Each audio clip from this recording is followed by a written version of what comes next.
Alright, so got to get this print knocked out for a friend of mine. It's an amplifier cover that goes on his ATV, and this is the regular speed I really use for my normal prints. I mean, most of the time when I post stuff on YouTube, I'm kind of like usually hitting it pretty hard, and but when I print functional stuff that I don't really want to worry about, I usually use, this is 300 millimeters a second at commanded 300. You know, obviously it's going to be slower than 300, be a lot slower than 300, but it's commanded at 300. It's got 30k acceleration and 20 square corner, and I'm only using about 13% fan with ABS, 60C chamber.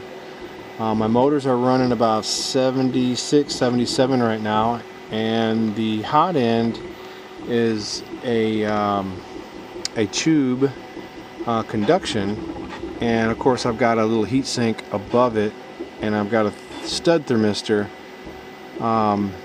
bolted to it, so I can kind of monitor the temperature. Now I did not cover the stud thermistor with shrink tube or Captain tape or something like that, so it's going to read lower than it probably really is.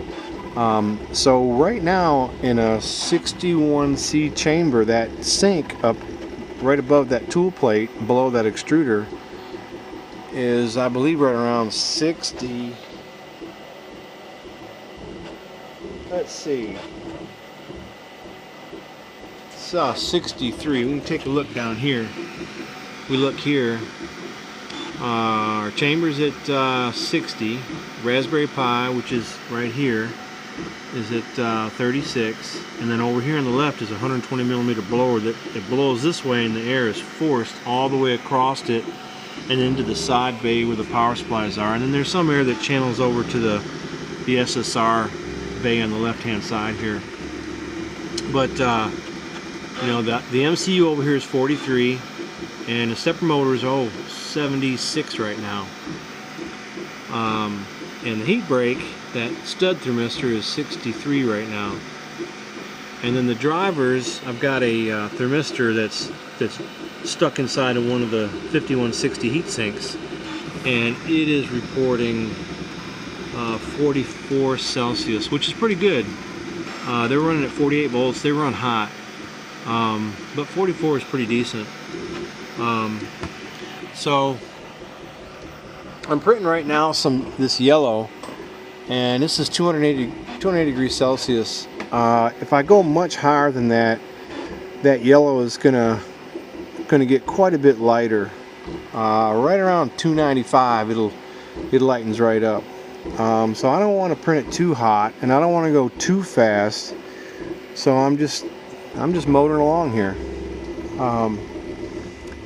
The frame of this printer is pretty warm, so this insulation doesn't do much on the inside. It's not even really insulation, just kind of reflection, a barrier anyway. So I'm going to probably have to put some PIR insulation on the outside of the printer. That's probably going to be the only effective way to insulate it. And then I wonder what's going to happen. Is it going to get too hot in there, and how will I regulate that? So right now we're just motoring along, making some prints, making some people happy, because it's going to make them really happy on their ATV. This is only one part of it. There are many to go with it, but anyway, that's what we're doing here. I hope I haven't been living a lie on YouTube and showing ultra fast prints when my daily driver here is only doing 330. It is what it is, man. You gotta do what you gotta do. Make sure it comes out right. Don't waste that filament. Alright, until next time.